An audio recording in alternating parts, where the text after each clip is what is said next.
시청자 여러분 안녕하십니까? MBN 뉴스파이터입니다. 오늘도 역시 국정농단 사태, 박근혜 전 대통령과 최순실 씨와 관련된 이 재판 문제에 대해서 알아보고자 합니다. 잠들지 않는 눈이 필요할 텐데요. 왜냐하면 신압으로 이 부분들이 우리 기억 속에 서서히 잊혀지지 않을까 하는 우려 또한 여러 곳에서 제기되고 있기 때문입니다. 그래서 저희는 가장 최근에 재판에 참석한 이 참고인으로 참석했죠. 노승일 씨의 관련해서 소회와 그가 내민 자료를 통해서 이 관련한 재판에 대해서 집중적으로 좀 알아보고자 합니다. 가장 처음에 들어갈 얘기인데요. 발언이 사실 조금 자극적인 부분도 있어서 이 부분에 대해서 이제 어떻게 얘기할지는 좀 모르겠는데, 제가 출연자 소개를 빼먹었네요. 너무 이 부분에 대해서 얘기를 하다 보니까 좀 길어진 모양입니다. 죄송합니다. 김형주 전 국회의원 모셨고요. 이두하 전 국회의원, 김성환 시사평론가, 박지훈 변호사 나오셨습니다. 어서 오십시오. 네, 안녕하세요. 너무 비장하게 소개를 하려 했는지 모르겠습니다. 어쨌든 좀 자극적인 내용들도 조금 포함되어 있어서 조금 감안을 해서 좀 해석을 해주셨으면 좋겠는데, 어쨌든 노승일 씨가 법정에 재판에 참석한 이후에 SNS에 올린 글을 보면 그 사이에 어떤 과정이 있었는지를 일단 알아볼 필요가 있을 것 같습니다. 김성환 평론가께 여쭤보겠습니다. 네, 그렇습니다.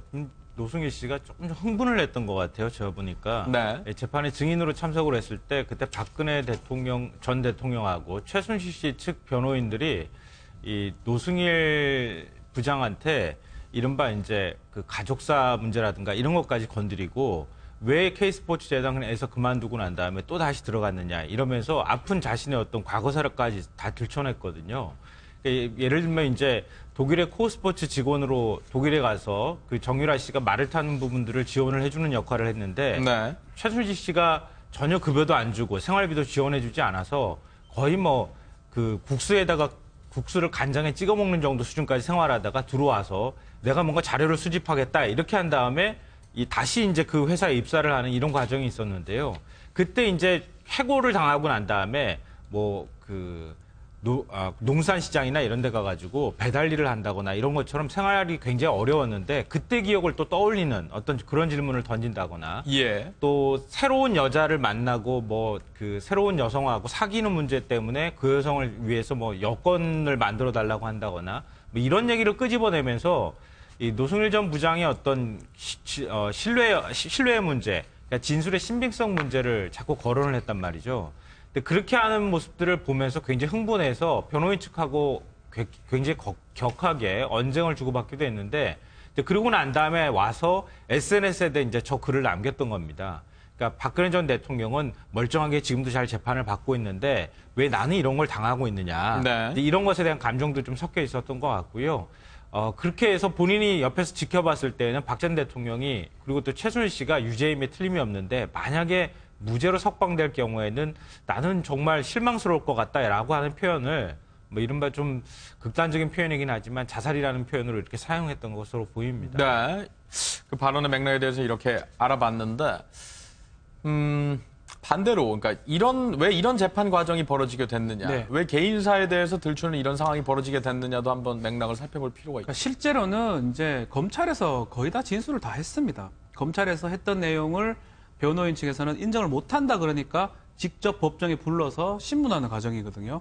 그래서 아마 많은 내용들은 다 얘기가 됐기 때문에 검찰 신문 과정은 길다고 보기는 어렵습니다. 또 법원에서도 봤을 거로 생각이 들고, 다만 노승일 부장이 말했던 진술들은 이렇게 바꾸거나 탄핵하기 어렵기 때문에 노승일이라는 자체를 건드린 것 같아요. 유영하 변호사, 이경재 변호사 같은 경우.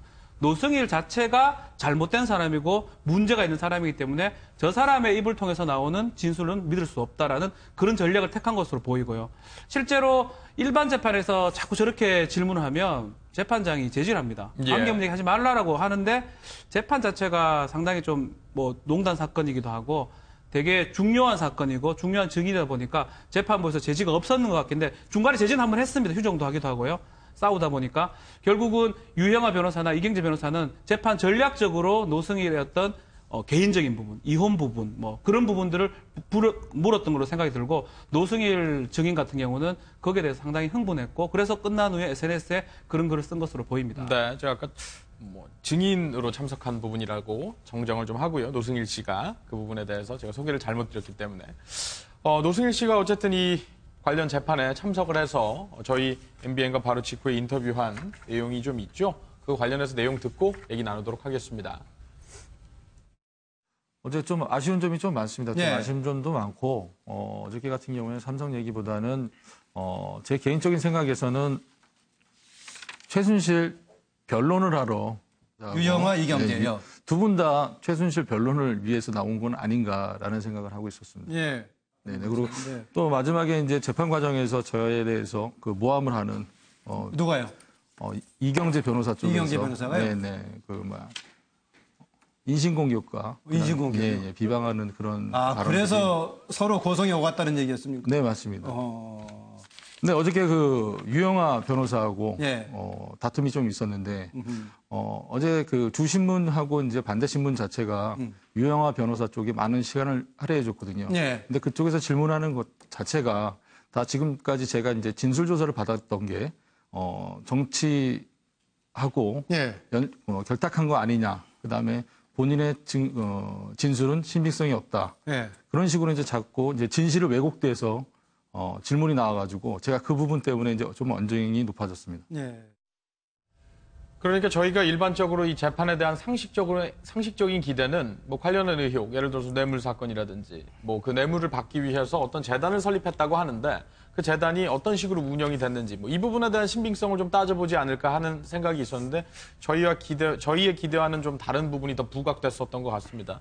이 전 의원께서도 뭐 변호사 출신이시니까 이 부분에 대해서 굳이 이런 일이 벌어질 필요가 있었느냐라는 의문에 대해서 조금 생각을 밝혀주시죠. 근데 이경재 변호사 쪽이나 아니면 유영아 변호사, 그러니까 최순실 씨와 박근혜 전 대통령을 변호하는 입장에서는 일정 부분 정도의 문제인데 저희가 생각에 이 정도까지 할 필요는 없었다고 생각하지만 그 노영일 부장의 증언을 탄핵하는 방법은 이거밖에 없었을 겁니다. 그러니까 증인의 신빙성을 갖고 문제 삼는 것 외에는 별다른 방법이 없기 때문에 이 방법을 선택한 것 같은데요.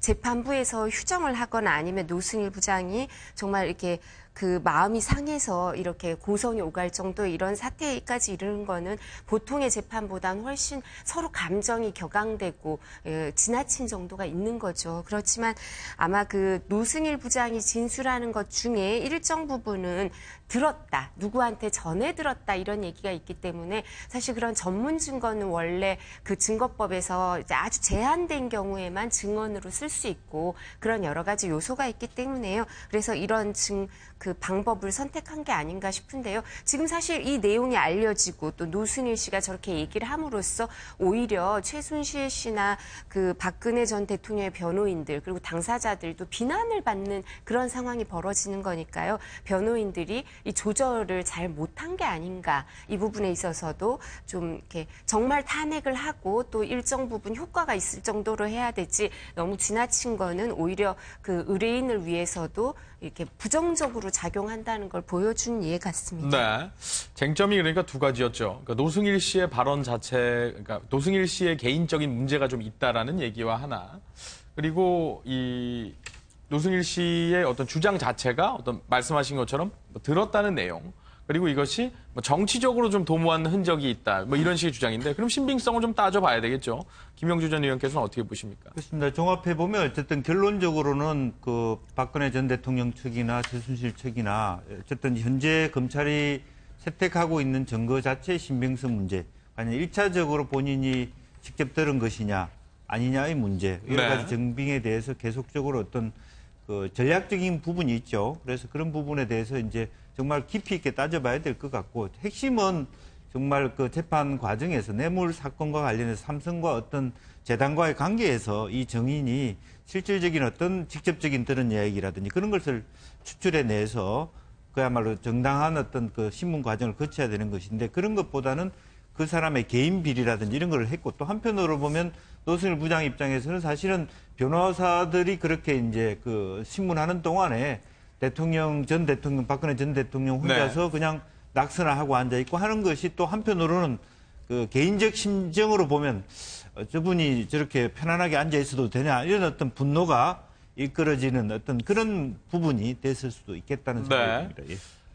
어쨌든 이런 논란들이 있었습니다만, 논쟁들이 있었습니다만, 노승일 씨가 핵심적인 부분에 대한 증거를 제출한 부분들도 있죠. 그러니까 이른바 최순실 씨의 자필 메모를 공개함으로 인해서 이것이 또 뇌물죄 관련한 연결고리가 될 수 있다, 중요한 증거가 될 수 있다라는 주장을 뒷받침하는 근거로 현재 논해지고 있는데요. 이 부분에 대해서는 박지훈 변호사가 네. 좀 설명해 주시죠. 아주 중요한 증거를 사실은 이미 제출된 바가 있는데 이번에는 법정에 현출된 겁니다. 근데 중요한 거는 우리 카메라로 찍은 사진을 제출했습니다. 그래서 변호인 측에서는 인정할 수 없다라고 얘기했고 원본을 내라고 얘기를 했는데 최순실 자필이 맞다 그러면 증거 능력이 인정될 수 있는 부분인데 내용은 이런 겁니다. 노승일이 이제 코어 스포츠, 비덱 스포츠죠. 이걸 만드는 과정에서 최순실이 로고는 어떤 걸 쓰고 어떻게 업무 구성을 하고 이런 내용을 직접 자필로 적은 겁니다. 이때껏 코어 스포츠, 비덱 스포츠는 최순실 관계없다라고 얘기를 계속했고 삼성하고도 전혀 관계가 없다는데 삼성의 내용도 있고요. 그렇기 때문에 최순실이 최소한 코어 스포츠를 설립할 때 많이 관여를 했고 주도했다라는 어떤 간접 증거가 될 수가 직접 증거죠. 뭐 간접 증거기보다는 직접 증거가 될 수가 있고 그러니까 노승일 부장이 본인이 지금 계속 얘기했지만 고영태가 그러더라라는 건 한번 건너서 도는 겁니다. 그런 증거는 증거력이 좀 떨어진다고 봐야 되고 이런 물적 증거, 글로 썼고 최순실 자필이 확실하다면 증거력이 훨씬 뛰어난 거거든요. 이런 증거들이 재판부에서는 어필이 될 가능성이 아주 높다 이렇게 봅니다. 네. 그러니까 검찰 측의 이 얘기 설명을 덧붙이면 최 씨가 그러니까 페이퍼 컴퍼니의 설립 코어 스포츠를 주도하고 그것은 곧 삼성으로부터 금전적 지원을 받았다라는 증거로 해석될 수 있다는 주장인데 그 부분에 대해서 김성환 평론가. 네, 그렇습니다. 그러니까 이번 그 노승일 씨가 재판에 증인으로 출석한 이유는 두 가지입니다. 첫째로는 코어 스포츠를 만드는 과정에서 최순실 씨가 어느 정도의 영향력을 행사를 했는가. 왜냐하면 코어 스포츠가 삼성과 승마 관련해서 선수들과 훈련을 하는 위탁 계약을 맺었거든요. 근데 거기에 최순실 씨가 개입됐다고 하면은 결국 삼성과 최순실 씨가 직접 계약을 맺은 거나 마찬가지 효과가 나타나기 때문에 거기에 대해서 코어 스포츠 직원으로 노승일 씨가 가 있어서 노승일 씨가 과연 그 과정을 얼마나 알고 있는가. 이게 첫 번째 쟁점이고요. 두 번째 쟁점은 지금 정유라 씨가 가서 승마 지원을 받았는데 원래 애당초 6명을 지원하기로 했는데 결국은 정유라 1명밖에 지원받지 않지 않았습니까? 예. 근데 그거는 원래 정유라만을 위한 것이었는지 아니면 그냥 승마팀을 만들어서 삼성 승마팀 선수들을 구성을 한 다음에 거기에 지원하는 목적이었는지 이 두 가지의 쟁점이 있거든요. 그러니까 거기에 또 노승일 씨가 결국 승마 지원하는데 직접 말을 사러 다니기도 했기 때문에 거기에 노승일 씨가 직접 본 것이 있다면은 그것에 대해서 증언을 하는 것이죠. 근데 이번 재판에서는 결국 그거에 대해서 핵심 쟁점 얘기는 별로 많지 않았고 그 외적인 부분을 가지고 막 질문을 하고 이러는 바람에 인신공격 논란이 있었지만 예. 결국 핵심은 두 가지였고 그 핵심과 관련되어 있는 노승일 씨의 어떤 제출한 증거가 나왔다는 거죠. 근데 지금 이제 방금 전에 말씀하셨던 것처럼 이 최순실 씨가 원래 포스트잇 사랑을 한다고 할 정도로 포스트잇을 굉장히 많이 애용을 했다고 하는 것이고 포스트잇을 못 쓰는 사람은 성공하지 못한다 이런 얘기를 직원들한테까지 했다고 했는데 거기서 포스트잇에 써서 자필 메모를 준 것을 지금 노승일 씨가 자기가 수첩에다 옮겨 적었다고 하는 것이거든요. 그러니까 이 증거 능력을 얼마나 인정할 것인가 이 부분이 또 쟁점이 될 수 있을 것 같습니다. 네. 근데 우리 보통 이제 기자들도 그렇지만 취재 수첩에 내가 들은 내용을 수첩에 적었을 경우하고 그걸 컴퓨터에 쳤을 경우 이런 경우에는 증거 능력이 달라질 수 있잖아요. 그러니까 자기가 직접 들은 내용을 확실하게 그 시점에서 구체적으로 기술한 메모가 될 수 있느냐 이 부분에 따라서 제가 볼 땐 증거 능력을 인정받을 가능성도 있다고 보는데 이건 법률적으로 좀 어떻게 될지 좀 해석이 필요할 것 같습니다. 네. 그러니까 지금 김성환 평론가께서 이제 쟁점을 잘 좁혀 주셨는데, 그러니까 삼성 측에서 지원을 했다 손 치더라도 그러니까 그 수많지는 않군요. 아무튼 몇 명 중에 한 명이다라는 얘기인데 이 관련 증거가 채택이 된다면 그거를 반박할 수 있는 자료가 될 수 있느냐라는 부분이 시청자 여러분들이 좀 궁금해하실 것 같은데 이두하 의원은 어떻게 생각하십니까? 사실 이게 근데 증거로 채택될 수 있는지부터도 이제 법원의 판단을 기다려봐야 되거든요. 예. 그러니까 저희가 이제 법조인이니까 자꾸 이런 말씀을 드리면 시청자나 아니면 일반인들 입장에서는 왜 저렇게 부정적으로 얘기를 하지라고 생각하실 수밖에 없는데요. 검찰에서 기소를 할 때는 노승일 부장의 얘기라든가 이런 사람들의 전에 들은 얘기, 누가 이렇게 얘기하더라, 내가 이런 얘기를 들었다. 이게 아주 큰 그림을 그리는데 많은 도움이 되거든요. 기소를 할 때는. 그렇지만 법원에서 실제 유죄 판결을 증거를 할 때는요. 증거법의 원칙에 아주 엄격하게 적용이 돼서 형사는 특히 형사 사건은 아주 엄격하게 그 인정된 그 기소 사실 중에서 증거법의 증거에 의해서 인정된 아주 좁은 사실만 유죄 판결이 날 가능성이 높아요. 근데 이제 그게 주로 증거 때문에 그런데요. 근데 그리고 무죄 추정의 원칙이 있기 때문에 형사 사건에 있어서 증거로 쓰이는 건 아주 제한적으로 쓰일 수밖에 없어요. 그래서 노승일 부장이 이제 언론 인터뷰나 여러 사람들 이렇게 보도 매체를 통해서 한 얘기가 다 사실로 인정되기는 증거법상 조금 어려울 수도 있어요. 좀 더 지켜봐야 되고요. 예. 그리고 이것도 지금 말씀하신 것처럼 이렇게 이 증거들 중에 컴퓨터를 통해서 인정되는 거, 뭐 또는 내지는 이렇게 사진을 찍어서 인정되는 증거 이런 거는 뭐 또 이제 미국 법에서 들여온 것 중에 뭐 체인 커스터디 이런 게 있어서 이게 어떤 증거 전달 과정이 있느냐 뭐 이런 게 아주 엄격하게 이제 따져봐야 되고요. 그리고 이 경우엔 또 메모 속 글씨가 실제 이제 최순실 씨 자필인지도 인정해야 되지. 뭐 최순실 씨가 내가 안 썼네라고 말을 하는 건 그렇게 중요하지 않아요. 예. 자기 인정하면 훨씬 쉬워지지만 안 썼네 이게 아니라 그 이제 법원에서 기준에 따라서 판단을 하는데요.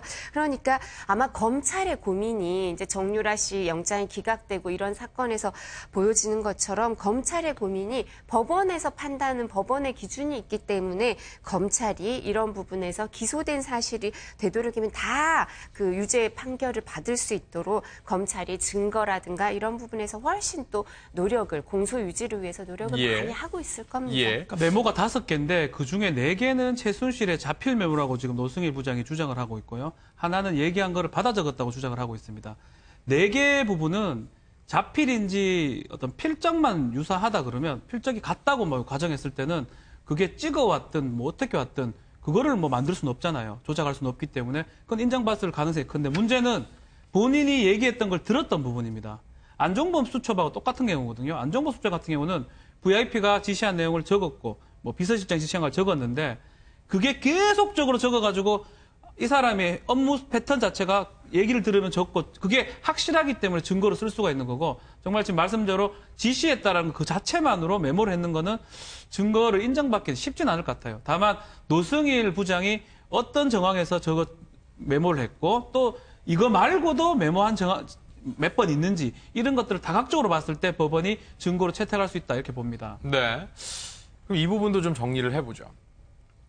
노승일 전 부장을 비롯하여 이른바 국정농단 사건의 폭로자들이 많은 얘기를 했습니다. 그것은 일종의 주장이죠. 그렇죠? 그래서 뭐 수사가 좀 이루어졌겠죠. 근데 이제 보도가 되고 뭐 이른바 핵심적인 증거라고 부각되는 것들이 있는데 그럼 이것의 무게감을 어떻게 봐야 될지. 그러니까 법률적으로는 뭐 상당히 꼼꼼하고 뭐 괴리가 좀 있을 수 있다라는 거를 차치하고서라도 저희가 이렇게 이 논제 자체를 다루는 거에 대해서 두 분 변호사의 말씀을 들으면 상당히 회의적인 시각으로만 접근을 해야 되는 건지 의문이 또 좀 들어서요. 노승일 부장이 얘기하는 것 중에 많은 의미 있는 내용이 많습니다. 본인이 지어낼 수 없는 얘기들도 많은데 문제는 계속 얘기하지만 한번 걸쳐 들은 겁니다. 고영태가 하더라. 이 내용은 고영태를 불러야 되는 부분이거든요. 고영태가 운전하면서 대통령하고 최순실하고 통화하는 모습을 들었는데 언니라 하더라 한번 건너오면 그만큼 증거력이 떨어집니다. 저걸 바로 정말 채택을 하려고 하면 고영태를 직접 불러가서 들은 사람을 신문해야지 채택이 되는 부분이기 때문에 글쎄요. 그런 어떤 추측성 내가 봤을 땐 두 사람 관계는 이 정도 된다. 이런 것들은 증언으로서는 별로 효력이 없습니다. 자기가 평가 내렸던 거. 노승일 부장이 본인이 평가 내린 거는 의미가 없고 본인이 보고 느낀 부분은 의미가 있다고 보는데 글쎄요. 뭐 지어내기는 어려운 것 같아요. 내용 자체가 되게 구체적인 내용이기 때문에 그런 것들은 판사가 재판부에서 이 정도는 신빙성이 있다라고 판단할 가능성도 있다. 저는 그렇게 봅니다. 네. 김 전 의원께서는 어떻게 보십니까?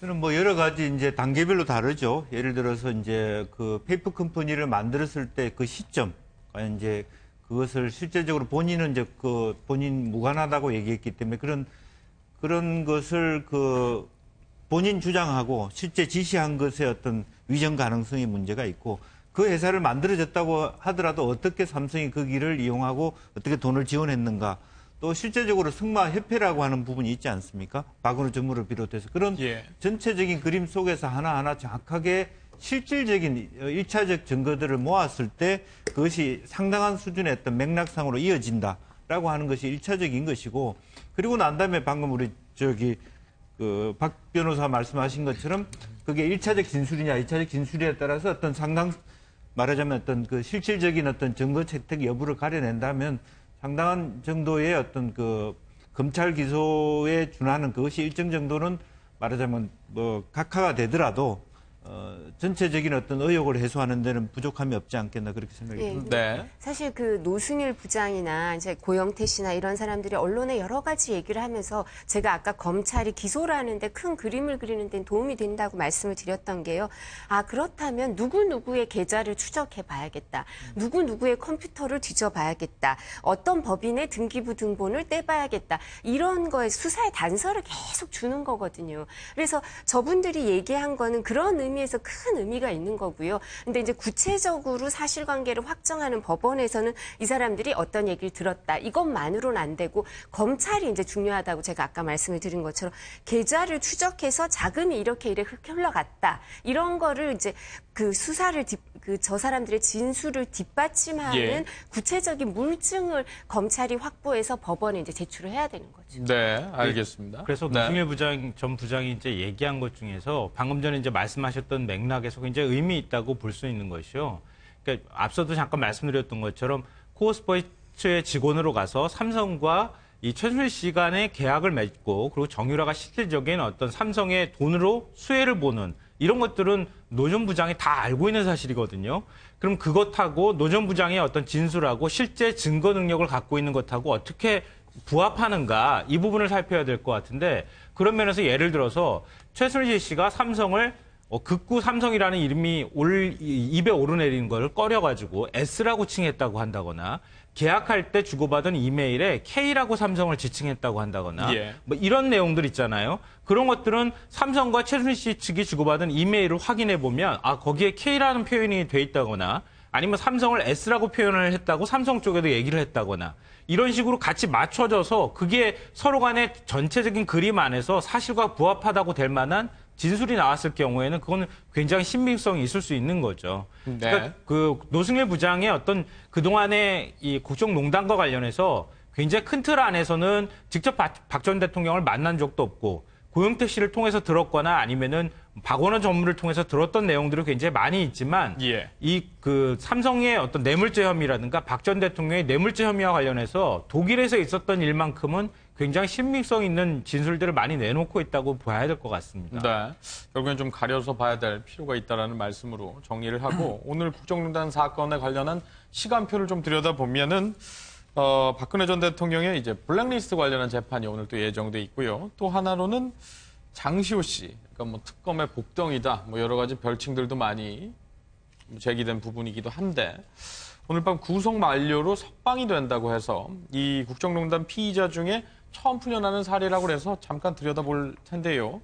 뭐 어떤 선입견이라든지 또는 뭐 두둔한다든지 마냥 호의적인 감정으로 이 사건을 보지는 않겠습니다만 첫 석방이 된다는 건 어떤 절차를 밟게 되는 건지 설명해 주시죠. 지금 6개월 1심간 6개월간 구속을 할 수가 있습니다. 그 후에 1심에 선고를 해가 2심에 간다면 다시 구속이 되는데 선고 없이 6개월이 지금 지났기 때문에 원칙적으로 석방을 하는데 다른 사람들도 보석 신청을 했어요.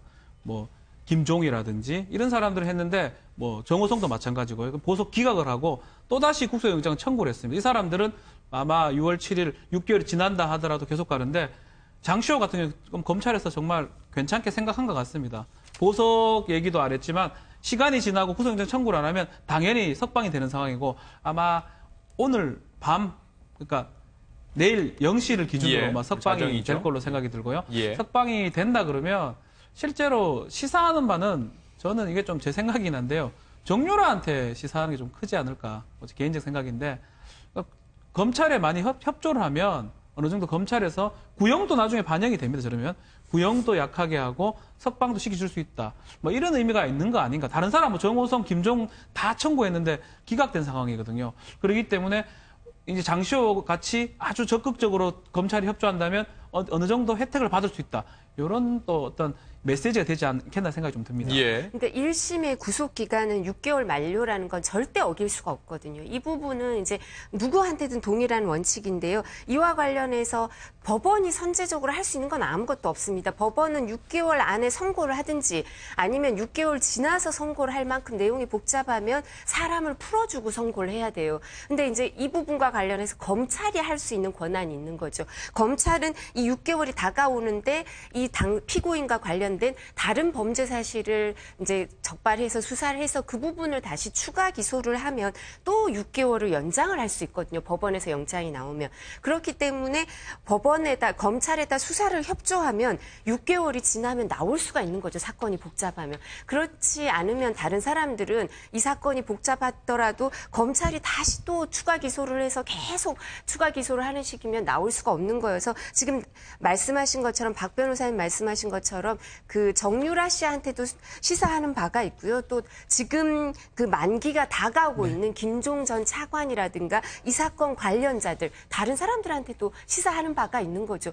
지금 나머지 협조 안 했다고 생각하는 사람은 다 추가 기소가 돼서 더 살게 됐거든요. 그러면 검찰의 수사를 협조한 사람과 하지 않은 사람은 정말 이제 구속 여부가 갈리는구나라고 생각을 하고 이 관련자들 이제 가담의 정도가 다른 사람들은 조금씩 이제 생각이 달라질 수가 있는 거죠. 그래서 조금 더 수사에 협조적으로 나올 거를 이제 검찰이나 법원이 좀 기대를 할 수 있는 거죠. 거칠게 정리하면 뭐 어쨌든 법적인 절차가 마무리가 돼서 구속과 관련해서 장시호 씨가 풀려난다라는 얘기인데 그녀와 관련된 혐의가 있지 않겠습니까? 그러면 구속이라는 것이 갖고 있는 무게감 때문에 그러면 이 혐의는 어떻게 되는 거냐 이렇게 궁금해질 수가 있거든요.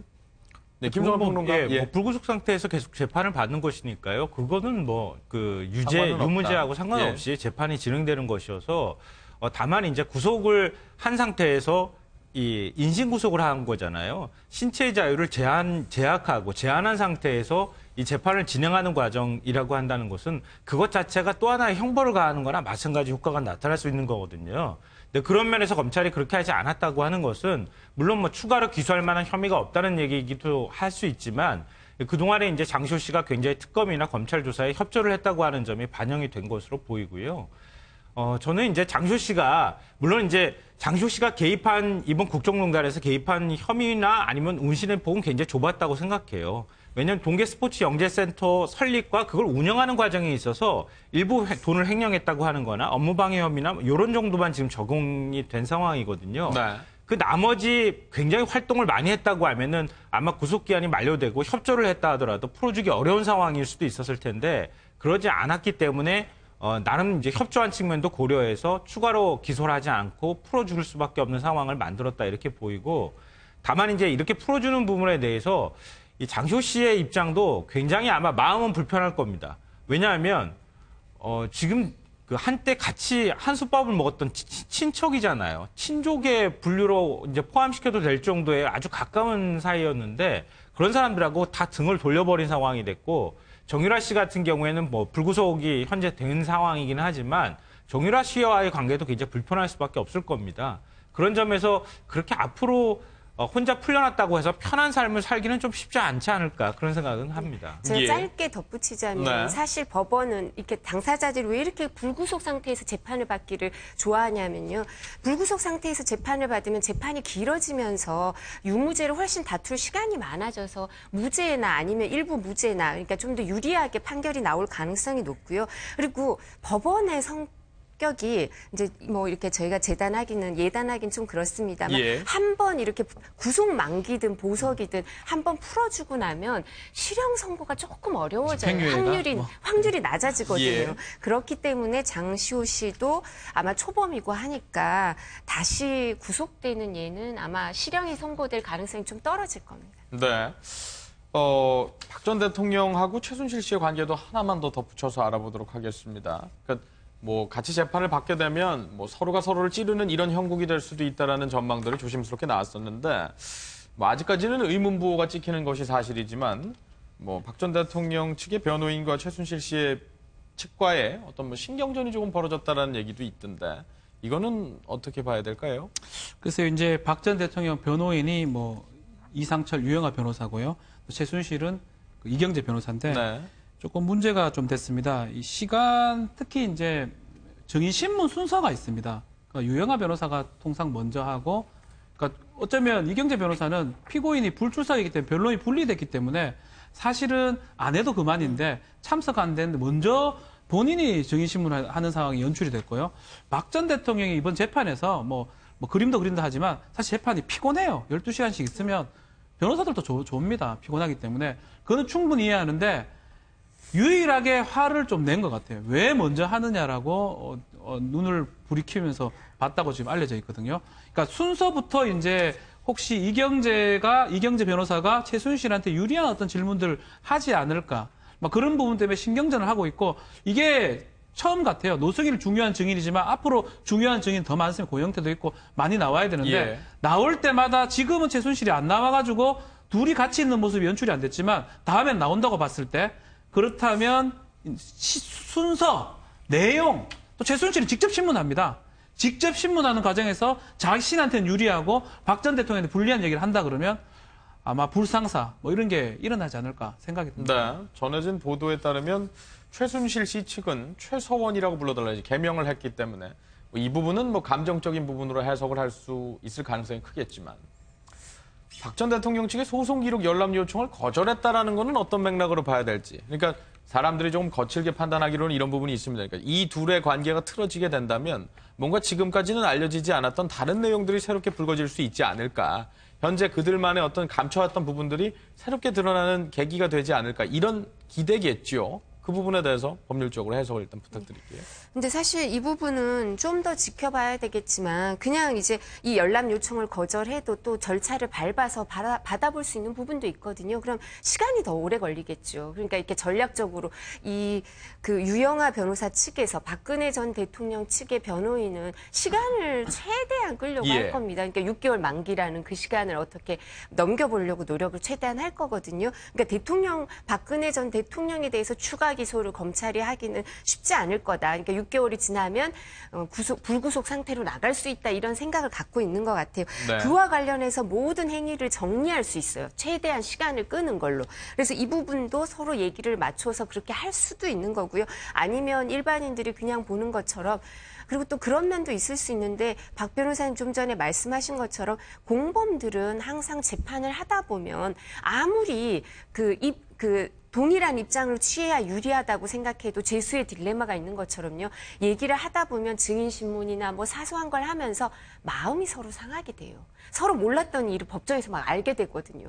뭐 진술 조서라든가 뭘 보면 아니 저 사람이 나 몰래 이런 일을 했단 말이야 막 이러면서 배신감을 느끼고 그리고 뭔가 이렇게 감정이 서로 상하는 이게 에스컬레이트가 되면서 서로 비난하게 되거나 틀어지는 관계가 많이 생겨요. 그렇기 때문에 이거의 시초일 수도 있습니다. 그래서 근데 일정 부분 아마 이 사건을 재판을 계속 진행하면서 좀 전에 말씀하신 것처럼 어떤 형식적인 절차 문제, 예우 문제 내지는 그 외에도 누구한테 더 유리할 건가 불리할 건가 증인 신문 문제 이러면서 조금씩 사이가 벌어질 수밖에 없을 겁니다. 네, 양자적인 해석을 해주셨습니다만 뭐 그럼에도 이두하 전 의원께서는 이것이 어쨌든 열람 요청을 거절했다라는 것이 양측에게 모두 불리한 것은 아니다라는 해석을 해주신 건데 그러니까 그 얘기를 거꾸로 다시 말하면 균열 조짐이 아닐 수도 있다라는 얘기겠죠. 그러니까 이거는 기록이 너무 많습니다. 복사를 해줘야 되거든요.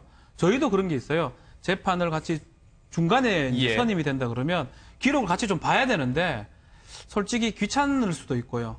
그리고 그렇게 막 사이가 좋은 관계가 아니라면 너희들이 가서 복사해라. 법원에 가서. 막 이런 의미가 아니었나. 저는 이런 생각이 들어요. 만약에 복사량이 작고 가져갈 수 있는 내용 양이라면 할 수 있는데 이거 복사함으로 하루 종일 가기 때문에 막 그런 측면이었다고 보지 이거를 파열음으로 보기는 사실 좀 어려운 것 같고 그렇지만 앞으로 재판하면서 증인 한 명 나올 때마다 파열음 들릴 겁니다. 네. 완벽하게 어떤 하나의 진실이라고 예단할 수는 없지만 이 두 분 여기 나와 계신 법률가 두 분께서는 이것을 균열 조짐으로 해석하기는 어렵다는 말씀을 전해주셨습니다. 이제는 정치권으로 좀 본격적으로 넘어가 보겠습니다. 물론 정치 얘기가 법률과 사회 우리 모두 전반에 영향을 미치는 건 부정할 수 없는 일이겠지만 특히 어제 현충일 추념사는 그랬습니다. 관련한 내용 좀 보시고 얘기 나누도록 하겠습니다. 식민지에서 분단과 전쟁으로 가난과 독재와의 대결로 시련이 멈추지 않은 역사였습니다.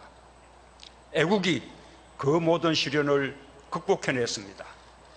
독립운동가 한 분이라도 더, 그분들 자손들 한 분이라도 더, 독립운동의 한 장면이라도 더 찾아내겠습니다.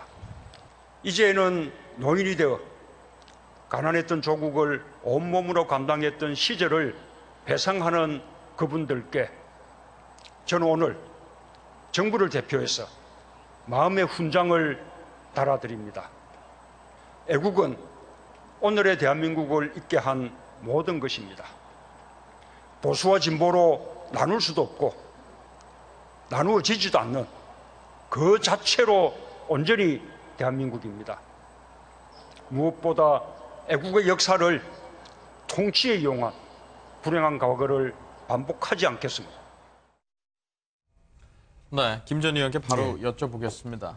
애국의 역사를 통치에 이용한 불행한 과거를 반복하지 않겠다. 네. 이 맥락에 대해서 좀 설명해 주시죠. 네, 기본적으로 방금 들으셨습니다만은 이제 애국에 대한 개념을 좀 통합적으로 보자. 과거에 식민지 말하자면 그 해방운동, 식민지 해방을 운동 위해서는 중국 편에 쓰기도 하고 러시아 편에 쓰기도 했습니다. 사실 그것은 역사 문제이기도 하고 교과서 문제이기도 할 정도의 어떤 국가를 분열시킨 부분이 있었기 때문에 그런 측면이 하나 있고, 기본적으로 그동안에 이제 그 우파 입장에서 볼 때 분단이라고 하는 측면에서 말하자면 소련군이나 중공군을 막았던 우리 애국지사들을 중심으로 보훈에 대한 생각을 해왔던 면에서 폭을 넓혀야 된다. 또 하나는 독재와의 대결도 애국의 목소리다.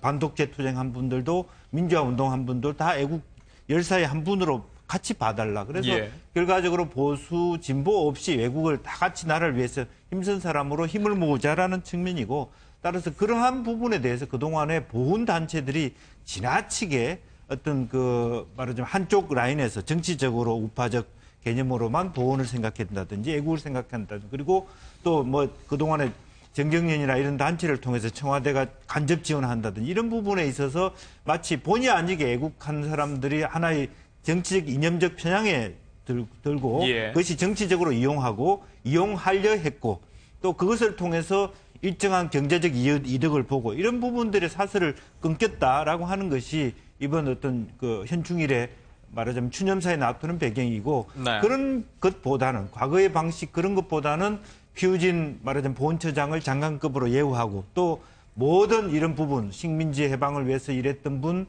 참전용사 여러분, 또 반독재 투쟁을 했던 분 모두에게 애국의 어떤 이름으로 좀 더 좋은 예우를 하겠다는 국가가 해야 될 일이지 이걸 정치적으로 이용할 부분은 아니다. 이렇게 보는 것이 좋을 것 같습니다. 네. 청와대 측의 설명도 이와 맥이 다 있는 것 같습니다. 5.18 민주화운동 기념사가 진보 진영을 향한 통합의 메시지였다면 이번에 추념사 같은 경우는 보수 진영을 향한 진정한 통합의 뜻을 전달한 것이라는 해석이 같이 곁들여져 있습니다. 그런데 말입니다. 이 북한이나 외교안보에 대한 언급이 없었다는 점 또한 주목되고 있습니다. 이것은 어떤 의미인지 김성환 평론가께서 좀 해석해 주실까요? 뭐 그거와 함께 6.25에 대한 언급도 사실은 하지 않았는데요. 이건 일종의 이제 그 통합이라고 하는 그 큰 틀 안에서의 어떤 추념사를 가지고 접근하는데, 예를 들어서 북한에 관한 문제를 거론을 한다거나 아니면은 외교 안보 문제를 거론하게 되면 사안 자체도 복잡해질 뿐더러 원래 취지 자체도 그 아마 퇴색될 가능성이 굉장히 높다고 판단을 했을 것 같습니다. 그러니까 그 이번 현충일 추념사는 하나의 메시지를 국민들한테 던지는 것이 굉장히 중요하다고 판단을 했었을 거라고 생각되고요. 특히 6.25라고 하는 언급을 하지 않았던 것은 앞으로 남북관계 개선이라든가 이런 것까지 고려한 굉장히 상징적인 표현이고, 뭐 이게 굳이 이번 한 번만 그랬던 것도 사실은 아니었고, 이명박 정부 시절에도 그랬고, 노무현 정부 시절에도 결국은 북한과의 어떤 관계 개선에 대한 일종의 시그널이라든가 이런 것들을 보내는 차원에서 6.25 문제를 언급하지 않았다는 측면이 있거든요. 그래서 그 하나의 뭐 우리 이제 글 쓸 때도 마찬가지지만 여러 가지 주제를 갖다 놓고 막 복합적으로 갖다 쓰면 읽는 사람이 굉장히 헷갈리고 주제가 없는 것처럼 보이니까, 이번 이제 현충일 추념사의 경우에는 통합이라고 하는 하나의 메시지를 분명하게 할 필요가 있다, 이렇게 봤을 것 같고요. 저는 이제 문재인 대통령의 어떤 추념사를 보면서 하나 드는 생각은, 그동안에 이제 우리 사회가 이념으로 갈라지고 서로 간의 어떤 기득권이나 이런 것들로 많이 갈라져 있다고 하는 평가들을 많이 봤는데, 여러 나라에서 이런 비슷한 이제 이념 갈등들이 있지만 우리나라의 어떤 이념 갈등의 모습들은 사실은 기득권의 문제와 아주 밀접히 관련이 되어 왔었습니다. 그러니까 그 이념이라고 하는 게 일종의 기득권을 유지하기 위한 수단으로 많이 활용되어 왔던 측면이 있고 그 기득권의 정점이라고 하는 건 결국은 최고 권력자인 대통령이었거든요. 네. 그러니까 대통령이 이제 앞으로 그렇게 하지 않겠습니다라고 내려놓으니까 애국이라고 하는 개념도 확장할 수 있는 여지가 생겨버렸다. 그러니까 우리나라 국민들이 그동안에 애국하는 모습들이 과연 무엇인가에 대해서 굉장히 많은 회의를 느꼈거든요. 이번에 촛불 집회의 경우에도 마찬가지였고 그래서 애국과 비애국, 애국과 매국 이런 식의 어떤 대립적 구조를 만드는 것이 아니라 우리 사회를 위해서 자기 몸을 희생하거나 또 다른 헌신을 했던 모든 분들, 모든 국민이 사실은 다 애국을 하고 있습니다라고 하는 메시지를 어제 던지려고 했던 거라고 저는 생각합니다. 네. 조금 덧붙이자면 사실 북한을 언급하지 않았다고 얘기를 하지만 이날 추념식에서 그 소감 발표를 하신 분은 6.25 전쟁 당시 포병으로 근무했던 분이 이제 소감 발표를 하셨죠. 88살 되신 분이 소감 발표를 하시고 또 문 대통령하고 부인 그 김정숙 여사 옆에 보통은 사부 요인이 이렇게 앉아 계시는데 예. 이분들이 아니라 북한의 지뢰 도발로 부상을 입은 그 김정원, 하재헌 중사가 자리를 같이 하고 이런 문제만으로도 이런 의전이나 이런 행동, 이 식순에 이런 걸 넣는 것 자체가 북한에 대해서는 충분한 메시지를 주고 있는 게 아닌가 싶습니다. 네. 메시지를 이렇게 해석을 많이 해주셨는데 야당 입장에서 이를 어떻게 받아들여야 될지는 자유입니다만은 논란의 중심에 서게 된 일도 있었습니다. 이날. 어떤 얘기냐면 자유한국당의 정우택 원내대표가 문재인 대통령의 추념사 도중에 좀 조는 듯한 모습을 보였기 때문인데요. 지금 화면으로도 보시고 계시지만 그렇죠.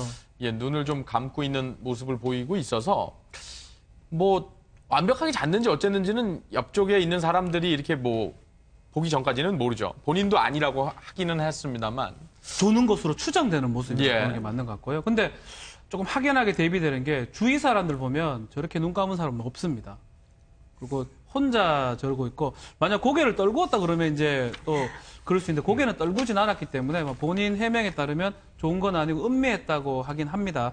근데 이게 추념식 그 추념사 마지막 그 멘트에서 조금 저런 모습이 또 공교롭게 또 포착이 됐고 글쎄요, 뭐 어떤 것은 알 수는 없지만 본인만이 알겠죠. 졸았는지 안 졸았는지. 네. 근데 이제 중요한 거는 카메라가 계속 잡히고 있거든요. 야당 대표이기도 하고. 예. 옆에 뭐 박주선 대표도 있고 뒤에 노회찬 대표도 다 앉아 있는 모습이기 때문에 가급적이면 음미한 오해를 살 수 있는 모습은 안 했어야 되지 않는가.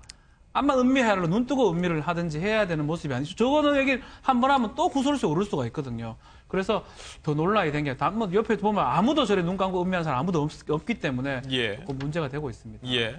정치인의 모든 행보는 정치적으로 해석될 수 있다는 점을 정 원내대표가 모르지는 않을 텐데 저희가 이 자리에서 잤네 안 잤네 이 부분에 대해서 뭐 갑론을박하고 싶지는 않습니다만 그런 부분들에 대한 많은 의견들이 있어서 화면을 통해서 한번 그 사실을 좀 알아본 거고요. 이 얘기는 예. 한마디 좀 해야 될 것 같은데요.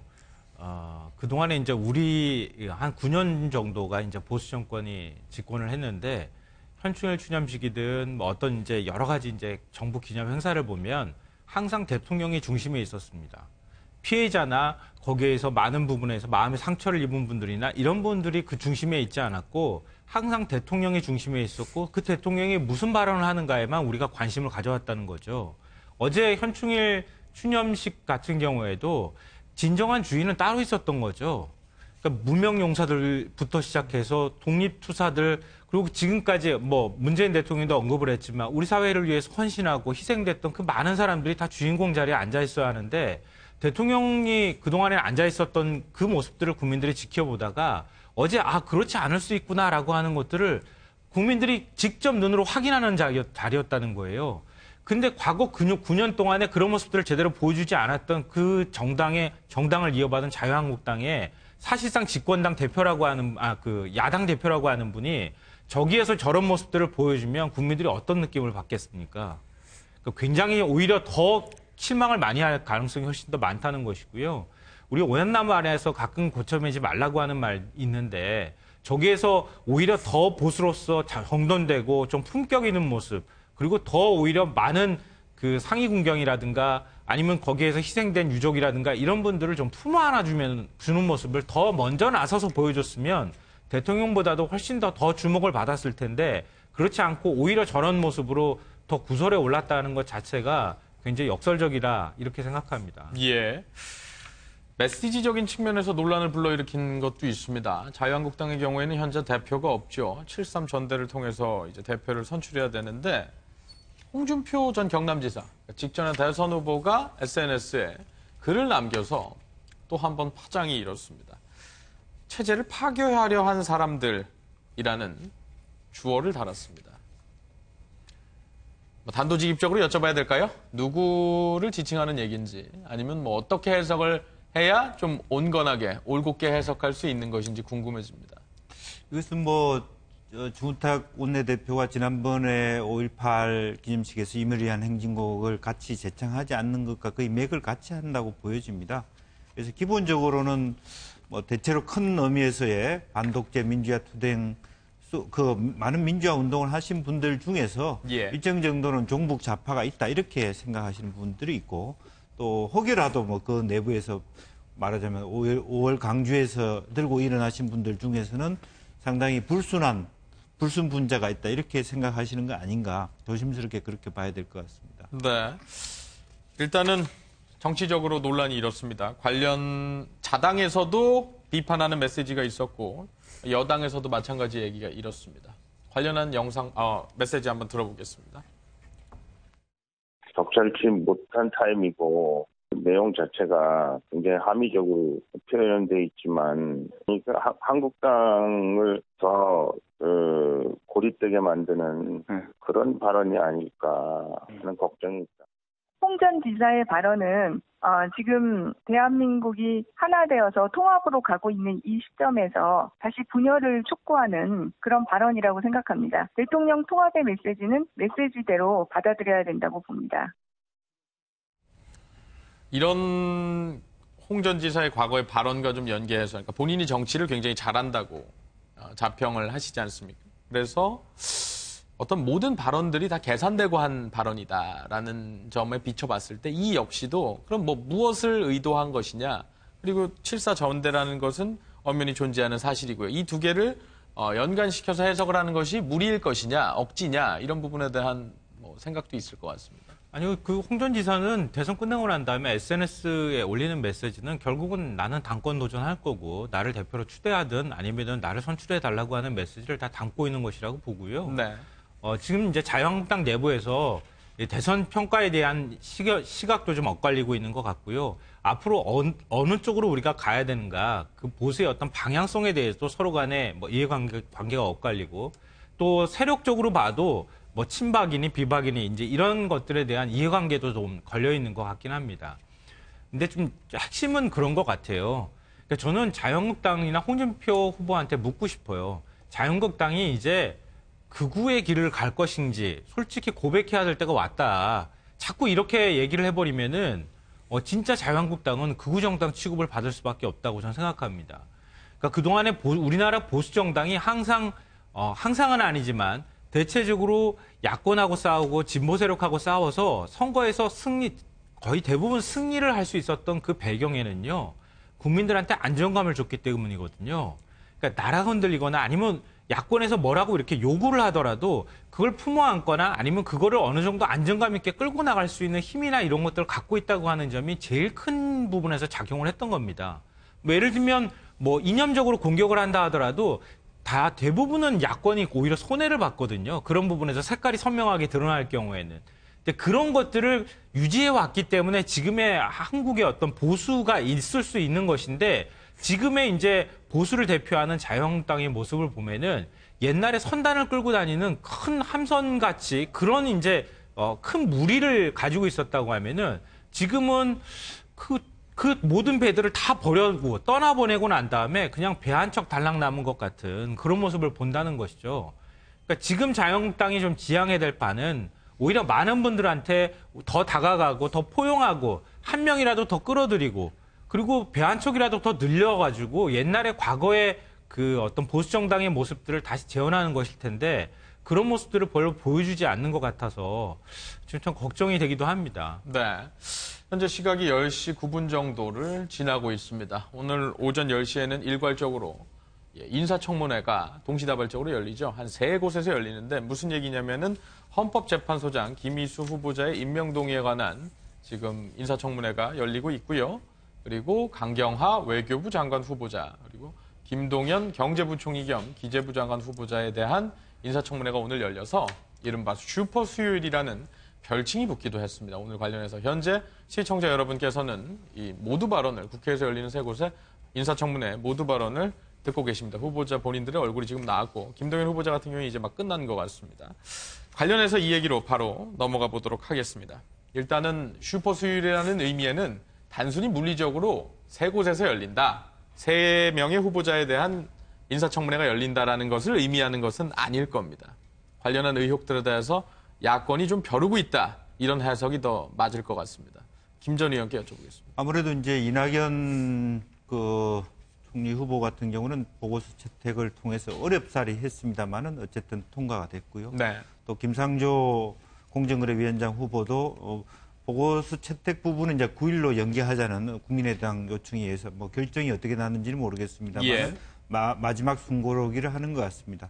지금 현재 오늘 슈퍼 이렇게 수요일이라고 얘기하는 것은 좀 더 그 과정에서 김상조 위원장 같은 경우도 야당이 굉장히 송곳 같은 질의를 할 것 같은데 실제로 청문회 과정에서는 그렇게 날선 공방을 하지 못하고 오히려 차분히 김상조 위원장이 해명하는 그런 분위기를 준 게 사실이기 때문에 이 야당으로서는 보다 선명성 있게 어떤 야당다운 어떤 존재감을 표시하려면 좀 더 많은 준비를 통해서 특히 강경화 후보자는 상당히 많은 의혹들이 있기 때문에 그런 측면 또 김희수 말하자면 헌법재판소장 후보 같은 경우도 실제로 말하자면 통진당 해산에 대한 입장 이런 것을 가지고 좀 더 강하게 압박을 하고 또 말하자면 김동연 후보 같은 경우도 군 면제 의혹이라든지 이런 부분에 대해서 좀 더 강도 높은 질의와 답변 말하자면 불꽃 튀기는 질문과 답변이 있을 것으로 예상되기 때문에 오늘 특별히 이렇게 슈퍼 수요일이라고 이렇게 얘기하고 있는 것이 아닌가 그렇게 생각이 듭니다. 순서대로 시간이 허락하는 한 하나씩 좀 살펴보도록 하겠습니다. 김희수 후보자 같은 경우에는 자유한국당에서 지금 증여세 탈루라든지 자녀의 부동산 투기 의혹 등을 제기하고 있는데 이 부분에 대해서는 관련한 해명들과 지금 공방들이 인사청문회에서 이뤄질 것으로 보여서 조금 좀 차치하고요. 기존에 제기했던 의혹, 왜냐하면 그러니까 법률적인 그런 부분에 대해서 오히려 더 집중할 의혹은 이런 부분인 것 같습니다. 과거에 내렸던 판결에 관한 논란입니다. 그러니까 1980년 5.18 당시에 있었던 일이죠. 이 부분에 대한 개요를 좀 김성환 평론가께서 정리해 주시죠. 이제 5.18 당시였는데 그때 중위 시절이었습니다. 군 법무관으로 근무를 하고 있었는데요. 당시 이제 시민군을 태운 버스 운전기사에 대해서 사형 선고를 했다. 이제 이게 논란이 또 되고 있고, 근데 당시 이제 버스를 운전한 것 때문에 경찰 4명이 죽고 4명을 다치게 한 혐의가 또 적용이 됐다. 이제 이렇게 알려지고 있습니다. 근데 이거는 근데 사실 이제 지금 가장 큰 피해자라고 할 수 있는 5.18 이제 단체들이 큰 문제 없다 이제 이렇게 나오면서 야권에서는 별 문제 없는 것 아니냐 이런 이제 시각들을 보이고 있고 여권에서는 오히려 거꾸로 생각해봐라. 예전에 과거 박종철 열사 고문치사 사건이었을 때 그때 사건 담당했던 검사가 대법관으로 임명될 때 그때 문제였다고 하지 않았느냐. 이런 이제 반대의 논리를 얘기를 하고 있는 상황입니다. 네. 이 부분에 대해서 혹시 지금 법률가 두 분께서는 관련 판결문 전체를 좀 보신 바가 있으신지 아니면 요약본이라도 보시고 당시의 판결에 대해서 나중에 재심을 통해서 무죄가 판결나기는 했죠. 그러니까 저도 군법무관 생활을 좀 했지만 군법무관이라는 거는 법조인이기 전에 군인이거든요. 군인이기 때문에 당시 아마 복무를 위한 아마 단기 법무관을 했을 걸로 보입니다. 그런 상황이었기 때문에 본인도 지금 잘못된 판결이고 많이 후회한다고 얘기하지만 그 당시 어떤 증거라든지 그때 기준으로는 이게 이렇게 얘기하면 제가 맞는지 모르겠지만 그렇게 판단할 수밖에 없었지 않을까. 또 그런 부분에 대해서는 본인이 매우 잘못된 일이라고 지금 사과를 했기 때문에 그 하나라고 계속적으로 이렇게 얘기한다는 거는 조금 좀 더 문제가 있지 않을까. 네. 벌써 한번 통과됐던 부분이기 때문에 그런 생각이 좀 듭니다. 예. 지금 박 변호사님 말씀하신 거에 저도 동의하는데 일단 사실 헌법재판소 재판관으로 청문회를 한번 거쳤었거든요. 근데 그 당시에 이 부분을 모르고 여기에 대해서 질의가 없었던 게 아니라 지적을 하고 여기에 대해서 일정 부분 잘못된 일이라고 생각한다라는 공식 사과를 받고 넘어간 문제이기 때문에요. 지금 와서 다시 이 문제를 물론 그 다음에 개인적인 사과를 받지 않았기 때문에 이 피해자 쪽에서 가슴 아파하는 그런 부분이 있는데 이 부분에 대해서 뭐 개인적인 사과를 한다든가 유감을 표명하면 청문회에서 이 판결만으로 뭐 공직 수행을 하기에 적절하지 않다 이렇게 판정이 내려지긴 좀 어렵지 않을까 싶습니다. 사실 여당과 야당의 공수교대가 어려워지면 이렇게 이루어지면서 어려워진 부분이 야당이 어려워진 부분이 이런 부분인 것 같은데요. 김상조 후보자의 경우도 마찬가지죠. 재벌 저격수라고 하니까 재벌 저격수를 공격하는 입장에 선 야당이 보수적이기 때문에 친기업적이라고 사람들이 생각하니까 그 김상조 후보를 너무 공격하면 내가 재벌이랑 친하다고 오해하나 이런 어려움이 있었던 것처럼 이 경우에도 5.18 민주화 운동과 관련해서 국민의당이나 더불어민주당 거기에 이제 지지 기반을 갖고 있는 여권 그리고 국민의당에서 이 부분이 그래도 양해가 가능한 부분이다라고 하는데 보수 정당인 오히려 5.18과 관련해서 좀 언급하기가 어려운 보수 정당에서 이거 갖고 공격하기가 쉽지 않은 그런 면도 있는 것 같아서요. 사실 야권에서 이 부분을 공격을 아주 날카롭고 매섭고 집요하게 하기도 쉽지 않은 부분인 것 같습니다. 네, 강경화 후보자에 대해서 얘기를 좀 해보겠습니다. 강경화 후보자는 어떤 이제 외교 정책 관련한 얘기도 좀 있겠습니다만은 일단은 뭐 위장 전입이랄지 뭐 관련한 어떤 법률적인 위반 의혹들, 그러니까 뭐 다운 계약서 얘기까지, 거짓말 논란까지 이런 부분이 좀 나오고 있어서 이 부분에 대해서도 뭐 현재 혐의가 어떻게, 혐의라는 표현은 정정하겠습니다. 관련한 의혹이 좀 어떻게 전해지고 있는지 그 부분에 대해서. 네, 지금 뭐 거의 다 병역 빼고는 다 지금 다 거론되고 있는 그런 상황입니다. 뭐 세금 부분도 증여세도 조금 늦게 냈던 부분도 있고요. 위장 전입 부분도 있고 그거는 해명을 했다가 그 해명 자체가 또 거짓으로 또 밝혀졌던 상황이고 부동산 투기 부분도 좀 얘기가 되고 있고 네. 또 장려의 어떤 부동산 부분이라든지 음주 부분이라든지 뭐 다운 계약서 부분 이런 것들이 지금 문제되기 때문에 사실은 그 하나하나만 따져보면 그렇게 이게 크다고 볼 수는 없는데 문재인 대통령이 선언한 5가지 그 공직 배제 원칙 중에 4가지에 걸려버리기 때문에 그 타이틀이 되게 큰 것 같고요. 그러니까 강경화 후보는 유엔에서 데리고 모시고 온 분이기 때문에 본인이 오늘 슈퍼 수요일인데 오늘 어떻게 해명하느냐가 중요할 것 같은데요.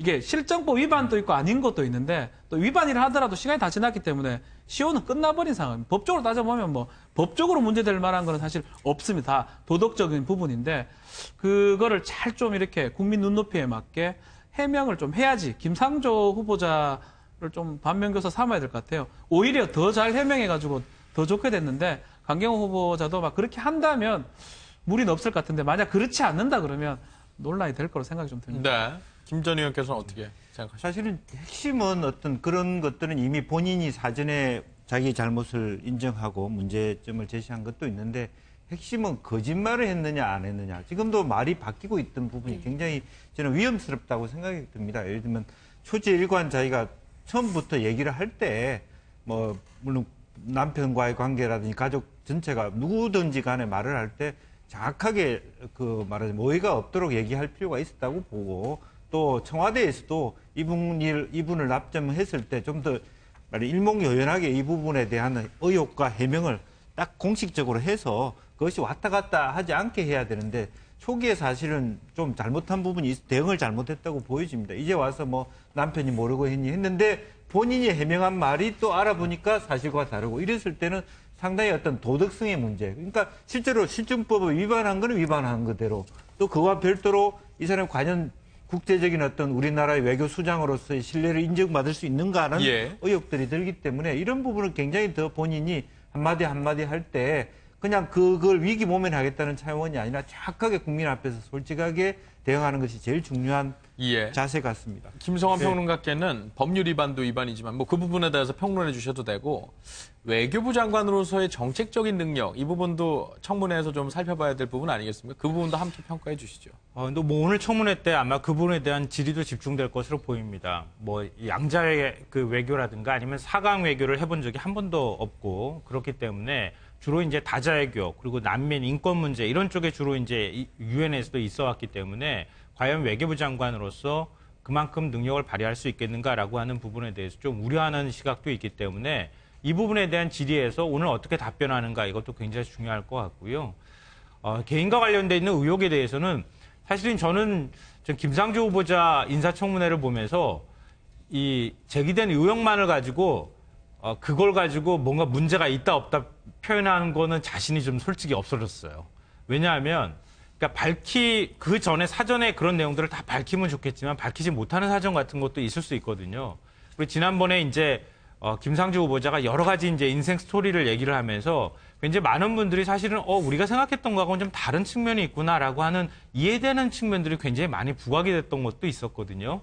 그러니까 우리가 여러 이제 야당에서 제기하는 의혹이나 이런 것만 보고 이거 부적절합니다 이렇게 말하는 것은 아직까지는 좀 섣부른 거 아닌가 이런 생각이 들고요. 저는 강경화 후보자의 어떤 상황이나 처지 그동안에 이제 그 해명하는 것들로 볼 때 강경화 후보자가 유엔에 가가지고 한 10년 이상 지금 있는 동안에 국내에서 있었던 일을 잘 몰랐던 거 아닌가 이런 생각이 좀 한편으로 들어요. 그러니까 자녀하고 남편이 국내에 계속 머물고 있거나 이럴 때 강경화 후보자가 외국에서 계속 들어오면서 건건이 다 이런 문제에 대해서 간섭을 하거나 아니면 허락을 구해서 그거에 대해서 이렇게 하라 저렇게 하라 지시를 내리는 입장이 아니었을 수도 있겠다.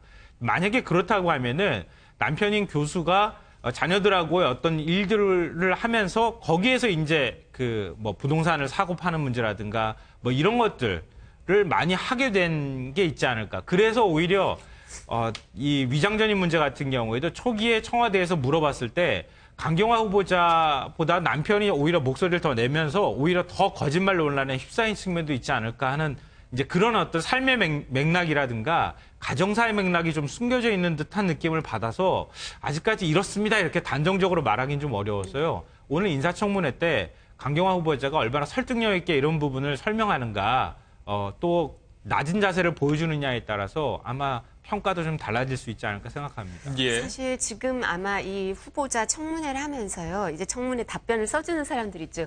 그 청문회 준비팀은 아마 채널을 다 시청을 하고 있을 거예요. 그러면서 나오는 얘기들을 그리고 이렇게 조언들을 종합해서 또 점심시간에 쉬는 시간에 이제 후보자에게 말씀을 전해주고 이럴 건데요. 네. 제가 꼭 드리고 싶은 말씀이 지금 말씀하신 것처럼 덧붙여서요. 사실 강경화 후보자는 제가 다른 데서도 이런 말씀을 드렸는데 이제 지난 10년 동안 그 유엔이나 이제 그 과거 경력을 보면 항상 소수자 마이너리티로 사니까 아시안이고 여성이고 이렇게 소수의 소수니까 유엔 같은 데서 인정받으려면 당당하게 행동하는 게 거기에서 이제 원하는 행동 방향이거든요. 그렇기 때문에 그렇게 행동하려고 노력했고 그게 익숙할 텐데 지금 그래서 한국에 와서 문제되는 이런 여러 가지 문제를 보고 한국에서 여성 최초의 외교부 장관으로 나에게 원하는 바도 그게 아닐까라고 생각을 하셨던 것 같아요. 그래서 어떤 질문에 대해서 답변을 할 때 지금 평론가님 말씀하신 것처럼 오히려 남편이 명예교수로 계시니까 시간이 많아서 한국 살림을 살고 계셨을 수도 있어요. 그럼 잘 모르면 잘 모른다 이렇게 얘기를 하셨어야 되는데 그런 부분에 대해서 깊이 생각하지 않고 답을 했던 게 아닌가 싶고요. 그래서 그런 행동들이 또 위안부 피해자 찾아가는 행동이나 아니면 뭐 대통령 통역을 통해서 외교를 잘 알고 있다 답변한 게 그런 자신감의 일정 부분 발로고 자신감을 보여줘야 한다는 부담감이 있으셨던 것 같은데요. 그런 부분은 다 평가가 되고 있고 우리가 충분히 알고 있거든요. 그리고 위안부 피해자와 관련해서는 강경화 후보자가 외교부 장관이 되는 것만으로도 일본은 부담이고 외국에선 다 이 부분에 대해서 이제 대통령의 뜻을 알 수밖에 없습니다. 그러니까 그렇게 조금 더 나아가서 행동하는 것보다 청문회에선 로우키로 그리고 우리 국민들의 눈높이, 청문위원들의 눈높이에 맞추어서 그 당당함은 충분히 갖고 있는 걸 알고 있으니까 그 눈높이에 맞추어서 해명하려고 잘 듣고 경청하고 로우키로 해명하는 모습을 보여주시는 게 어떨까 싶습니다. 네. 김동연 후보자에 대해서도 짧게 좀 다뤄보겠습니다. 제기되고 있는 핵심 의혹들은 어떤 게 있죠? 박지훈 변호사님. 네네. 김동연 후보자 역시 사실 병역 문제가 좀 문제가 될 수도 있고요. 여러 가지 얘기가 나오고 있는데 김동연 후보자 같은 경우는 조금 그래도 이 딴 후보자들 비해서는 조금 약한 게 아닌가 생각이 좀 들고 김동연 후보자는 아마 뭐 큰 문제 없이 통과될 가능성이 있지 않나 이렇게 보입니다. 예. 다른 의혹을 설명해 드리려고 예. 너무 개인적인 생각을 호의적이시- 뭐 그럴 수 있다고 생각은 합니다만. 네. 예, 여러 가지 이제 뭐 반론도 있을 수 있을 것 같은 네. 내용이긴 하지만 이게 1978년도 이제 성남의 한 동사무소에서 여기 보충역으로 근무를 했어요. 그러니까 군대를 면제받은 것은 아니고요. 이 예전 과거 개념식으로 따지면 우리 방이라고 해야 되나요? 이제 그런 보충역으로 근무를 했는데 이 병역 판정을 받을 때 보충역 판정을 받았을 당시에 시력이 문제가 됐던 겁니다. 그러니까 검사 병역 판정 받을 때 어떤 시력으로 보면은 0.04였는데 나중에 이제 행정고시에 합격한 다음에 신체 검사를 했을 때 시력을 보니까 0.3하고 0.2로 양쪽 눈이 나타났다. 그러면은 0.04라고 하는 숫자 때문에 현역으로 갈 사람이 보충역으로 갔고 또 이제 고졸 출신이기 때문에 당시 이제 그런 완화되어 있는 기준을 가지고 있었던 측면도 있는데요. 만약에 시력을 그렇게 누군가 의도적으로 낮춰서 잡았다고 하면은 그거는 보충역을 가기 위해서 병역 특혜를 일종의 받은 병역 비리 문제 아니냐 뭐 이렇게 얘기를 하고 있는 상황인데요. 예. 김동연 후보자 쪽에서는 일반적으로 이제 행시 합격하고 난 다음에 시력 검사하는 것은 간이 검사 형태로 시력 검사를 하는 것이고 병역 검사를 할 때는 정밀 검사를 하는 것이기 때문에 시력이 다르게 나온 것이다. 이제 이렇게 설명을 하고 있는 상황입니다. 예. 뭐 역시 전망 또한 한번 곁들여 볼까요? 뭐 크게 뭐 부담되지 않는 선에서 말씀해 주시죠. 네. 대체로 이제 김동연 후보 같은 경우는 일단 병역 비리 병역에 대한 의혹을 제대로 자기가 해명을 한다라면 큰 문제는 없어 보이는데 이제 오히려 그 지나치게 이제 말하자면 야간 대학을 나와서 아주 입지전적으로 올라가는 과정에서 사실은 얼마나 어떤 인간관계를 잘 쌓아왔느냐 이런 부분들이 굉장히 중요한 부분이 됩니다. 항상 이게 그런 이렇게 굉장히 그런 낮은 측면에서 높은 단계까지 올라가는 부분에 대해서 쉽지 않은 여러 가지 인생 역경이 있고 또 그게 대해서 사시적으로 보는 분들이 항상 존재하기 때문에 어떤 야당에서의 어떤 정인이라든지 이런 것을 통해서 인간의 어떤 과거의 어떤 운전기사하고 폭력 요금 문제로 싸움을 한 적이 있다든지 이런 것이 이제 의외로 너무 지나친 야망이 있다든지 혹은 뭐 어떤 분노 조절 장애가 있다 이렇게 부풀려서 야당이 공세할 수 있는 가능성도 있어 보이지만 어쨌든 우선은 그래도 김동연 후보가 오늘 세 후보 중에서 좀 무난히 통과할 수 있는 가능성이 있지 눈에 않느냐. 보이는 이게 0.3, 0.0, 77년도 일입니다. 뭐 최근의 일이라 그러면 뭐라도 되는데 사실 의혹을 위한 의혹, 이렇게 표현하면 좀 말이 안 되지만 그 옛날에 잘 정리가 되기 어려운 시점이기 때문에 오히려 김동연 후보자의 해명이 더 맞아 보이는 측면이 있는 거고요. 다만 스토리가 있는 아주 입지전적인 인물이기 때문에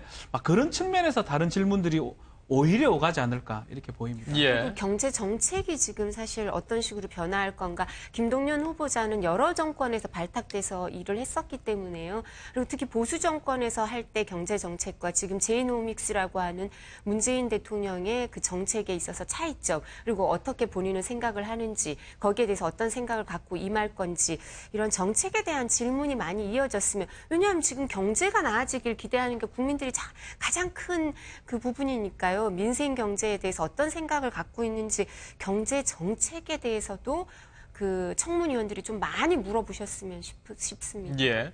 앞서 제가 뭐 부담되지 않는 선에서란 얘기를 했는데 그것은 청문회가 앞서 저희가 얘기한 맥락에서 청문회가 진행 중이기 때문에 특정 어떤 예단을 하지 말자라는 취지에서 말씀을 드린 겁니다. 시간이 한 1분 정도 남았는데 오늘 청문회가 이제 향후 전국에 어떤 영향을 미치게 될지 그 부분에 대해서도 간략하게 짧게 한 10초, 20초씩 좀 들어볼까요? 예.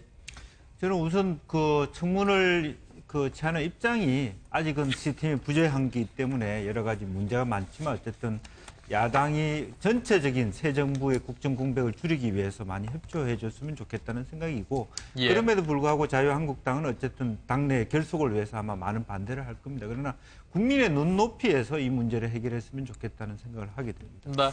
대통령께서 아마 이 청문회를 보시면서 생각이 많으실 것 같아요. 그러니까 지금 이렇게 어떤 절차적인 면이나 행보에서 국민들한테 희망을 보여주는 모습을 많이 보여주셨는데 청문회에서 이제 그 스토리가 있는 인물들을 많이 발탁했지만 문제가 생기면서 아마 결과에 대해서까지 책임지는 모습을 가져야 된다고 생각하셨을 것 같습니다. 나머지 두 분께는 다음에 한 번 더 여쭤보도록 하겠습니다. 뉴스파이터 여기서 마치겠습니다. 함께해 주셔서 고맙습니다.